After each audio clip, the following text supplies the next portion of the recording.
না মানে হ্যাঁ ছিল, কিন্তু না আমি সুন্দরবন ছিলাম একদিন, প্রায় 1 সপ্তাহ। তো ভালো ব্যবহার ভাই,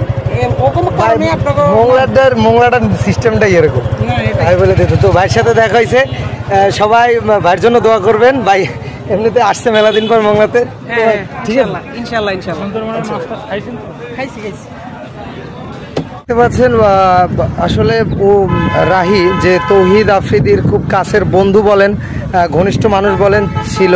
তো সে আসলে ভিডিও করতে চাচ্ছিল না, সে বলতেছিল যে ভাই এই ভিডিওটাই আমার জগতের কাল হয়ে দাঁড়াইছে, তো আপনি ভিডিও করেন না প্লিজ। হ্যাঁ, তো এর মধ্যে যতটুকু পারছি ওই ভিডিওটা ক্যাপচার করার চেষ্টা করছি, কারণ সে ভাবতেছিল যে হয়তো আমি এটা নিয়ে তাকে নেগেটিভ কোনো প্রেজেন্টেশন করার জন্য তাকে দাঁড় করাইছি।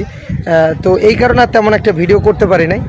আসলে আমি কোনো বিষয়ে মন্তব্য করতে চাই না, কারণ প্রতিটা বিষয়ে পজিটিভ নেগেটিভ দুটো সাইডই থাকে। তো এখন আমি কোন বিষয় নিয়ে আপনাদের সামনে বলবো বা আপনাদেরকে বলবো, সেটা নিয়ে কেউ পজিটিভলি নেবেন, কেউ বা নেগেটিভলি নেবেন। তো আসলে এমন কোনো বিষয় নিয়ে কথা বলতেও চাই না কিছু না। আসলে সে মোংলা আসছিল, ভাবছিলাম হয়তো তাকে বা কেমন মোংলা, আমাদের মোংলার শহরটা কেমন বা সুন্দরবন ঘুরছি কেমন লাগছে সেই বিষয়টা জিজ্ঞাসা করার জন্য। তো সে তেমন কিছু প্রেজেন্টেশন দিতে চায় না, সে ভাবছিল হয়তো তাকে অন্য কিছু বিষয় নিয়ে ফোর্স করব। তো এই কারণে আর কি সে বেশি একটা কথা বলতে চায় না। তো আপনারা তো দেখতেই পাচ্ছেন ভিডিওটা, সে বলছে যে না ভাই ভিডিও করেন না, এটাই আমার জীবনের সবচেয়ে বড় ঝামেলা। হ্যাঁ, এটাই আমার জীবনের সব থেকে বড় ঝামেলা হয়ে দাঁড়াইছে। তো আমি আর ভিডিও জগতে থাকতে চাই না।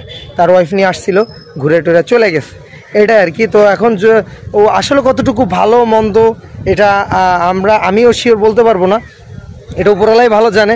আর যারা তার ভিডিও দেখেন বা আশেপাশে যারা আছে তারাই বলতে পারবে। তো সবাই ভালো থাকবেন, সুস্থ থাকবেন, আল্লাহ হাফেজ।